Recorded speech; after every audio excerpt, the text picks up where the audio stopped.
கற்பூரம் வெளிதான் அந்த இலை பக்கத்திலேயே சூடம் திருநூறு வச்சு சுத்திடுறாங்க. இந்த சூடமெல்லாம் அமையணும். 9 சூடத்துக்கும் அந்த மகள ஜோதி ஏற்றி 9 நவகிரகத்துக்கு நவகிரக தோசை நிவர்த்தி பண்ற 9 இலையில அது ஏன் உப்பு பால்,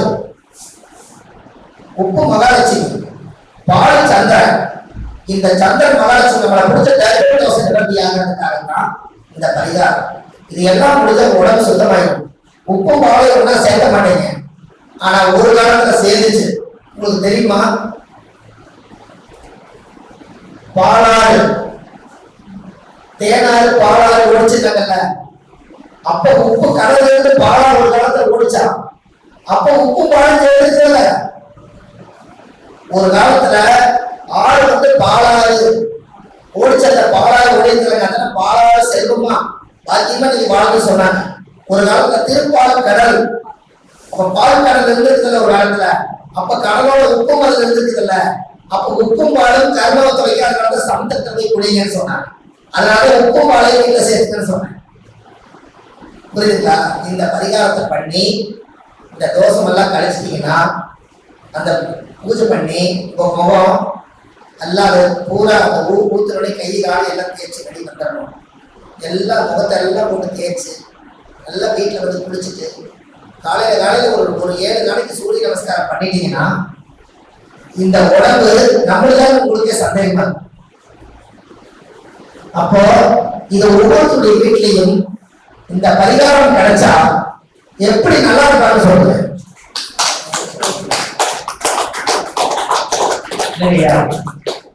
எப்படி தேடி கண்டுபிடிச்சிருந்தா இந்த பரிகாரம் கிடைக்கும் சொல்லுங்க. இன்னும் புக்கிலேயே வரல, ரகசிய பரிகாரம் வேற. இது நீங்க அரங்கேற்றம் பண்ணியிருக்கிறீங்க என்னங்கய்யா? எத்தனையோ பரிகாரம் வருது, கருணை பரிகாரம் இருக்கே இல்லையா? அப்போ ஒரு காலத்துல இந்த முன்னோர்கள் கையாளுறாங்க. அந்த தலைவாழ இலை போட்டு நவகிரகத்துக்கு படைச்சு அக்னி சாட்சியா உன் கர்மாவை தீர்த்து அந்த சூரியனை போய் பாரு, உன் பாவம் விலகுன்னு அந்த காலத்துல முன்னோர்கள் சொல்லியிருக்காங்க. இது எனக்கு கிடைச்ச பிரசாதம். நான் தேடிக்கிட்டே இருக்கிறதுனால ஏதோ வழியில ஆண்டவன் எனக்கு கொடுக்குறேன், அதை நான் உங்களுக்கு கொடுக்குறேன்.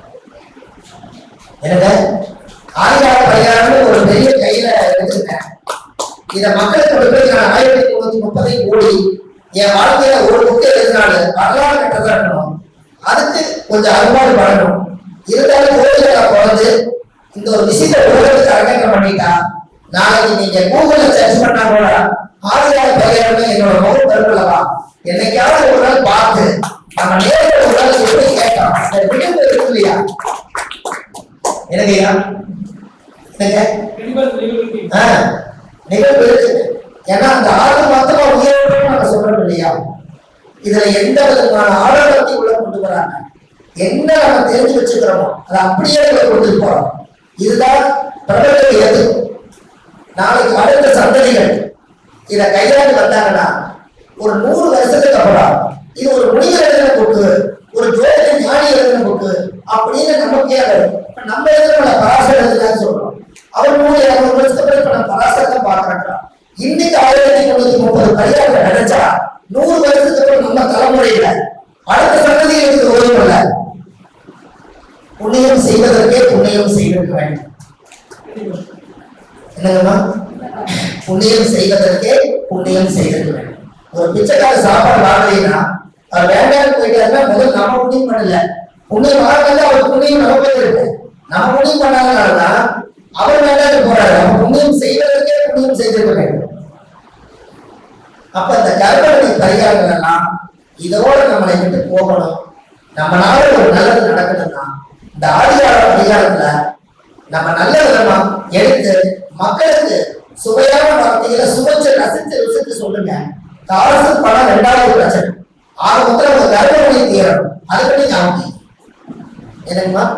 நான் அடிக்கடி சொல்லுவேன், புக்கு எழுதும் போதெல்லாம் ஒரு வரி எழுதுவேன்.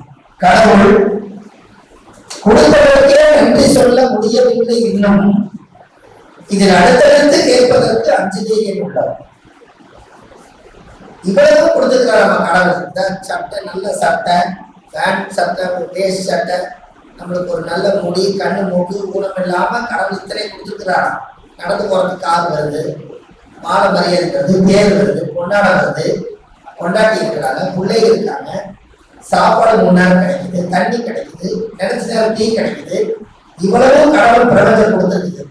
கொடுத்ததற்கே நன்றி சொல்ல முடியவில்லை. இன்னும் இதில் அடுத்தடுத்து கேட்பதற்கு 5 தேவைகள் உள்ளார்.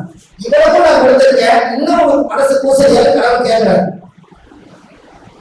புரியுதுங்களா? அப்ப இருப்பதே போதும். அன்னைக்கு ஒரு நாள் இதே இடத்துல சொன்னேன், கால் ஒருத்தர் குணமா நடந்து வந்தா அவரை பார்த்து நீங்க தவற எடுத்துக்காதீங்க. அவருடைய கர்மங்கள் என்னமோ அவர் அப்படி நடந்து போகும்போது கால் உணர்ந்தான். அதே டயத்துல நம்ம கால பாருங்க, நம்ம புண்ணியம் பண்ணிக்கிறதுனால நம்ம கால அவரோட நல்லா இருக்குது. அதுக்கு எடுத்துக்காட்டு கடவுள் அவர் நடக்க வச்சுக்கிறாருங்க. புரியுது? நம்ம பரவாயில்ல, அப்ப கடவுள் நம்ம புண்ணியம் பண்ணிக்கிறவங்க, அப்ப அதை விட நம்ம பரவாயில்லன்னு நினைச்சாரு. அப்ப ஜோதிடம் ஒவ்வொருத்தர் ஜாதகத்தை பார்க்கும் போதும் அந்த பிரம்ம ஜோதி தெரியுமா, அது தெரிஞ்சு திடமா சொல்லுது. அதனால ஜோதி இடம், அந்த இடத்துல தெரியுமா, அதனால ஜோதிடம் பேர் வச்சாங்க. முன்னோர்கள் பேர் வச்சதே ஜோதிடம்.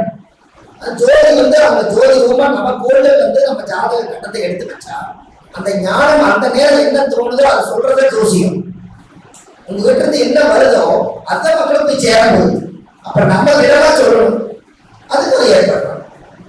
அப்போ இந்த கர்ம பரிகாரத்தை உங்க வீட்டுல முதல் நம்ம ஜோசியரா இருக்கிறவங்க முதல் நம்ம தான் பண்ணணும்.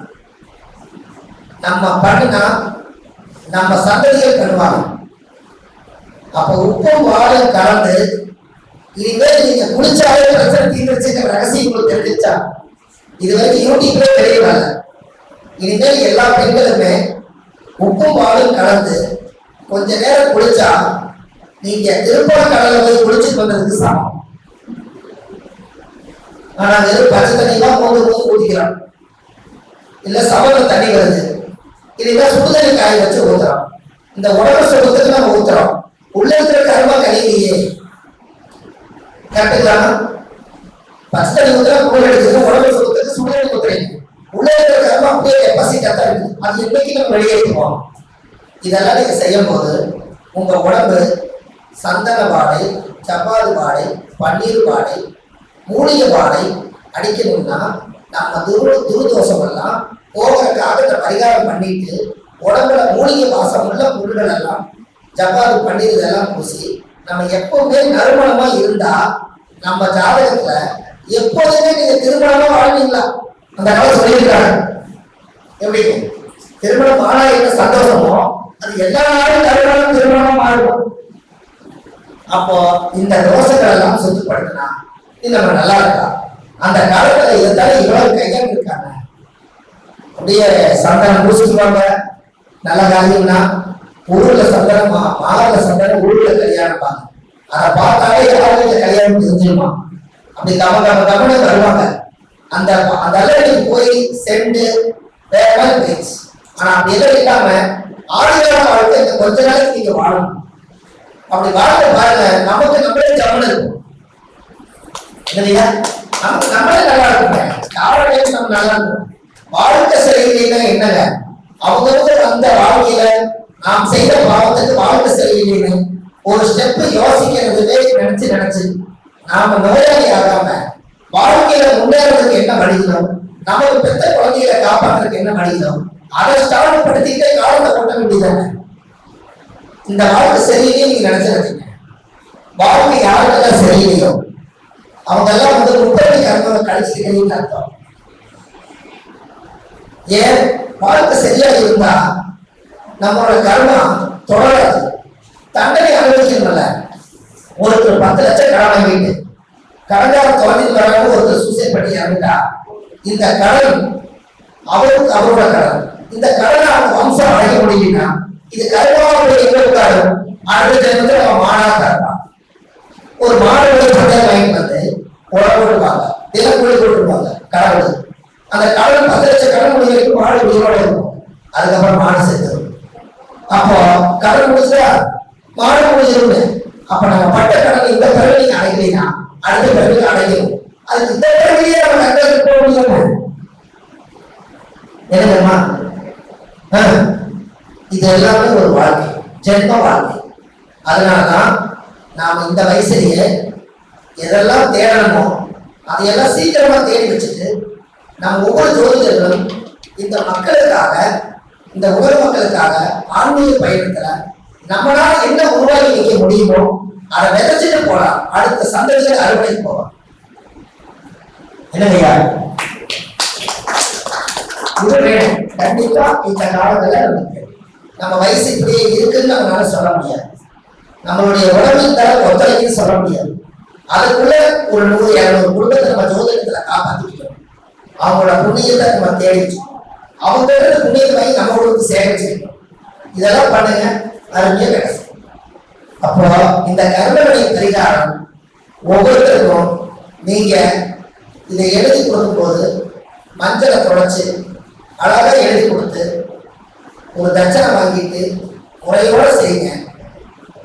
ரொம்ப அவங்களுக்கு ஒரு புண்ணியம், உங்களுக்கு ஒரு புண்ணியம். கண்டுக்கலாமா? எது சும்மா செய்யாதீங்க, கஷ்டப்பட்டு தெரிஞ்சுட்டு போறீங்க. அது தட்சணை வாங்கிட்டு செய்யும், அப்பதான் பழிக்கும். இங்க கிடைக்கிற விஷயத்த இது பொதுவா நம்ம கொடுக்கிறோம். ஆனா மக்களுக்கு எளிமையான பரிகாரம் கொஞ்சமா வாங்கி அவங்களுக்கு கர்மா போறதுக்கு பரிகாரத்துக்கு எழுதி கொடுக்கும் போது கடவுளை நல்லா வச்சிருக்கோம். எப்படி வச்சு பரிகாரம்லாம்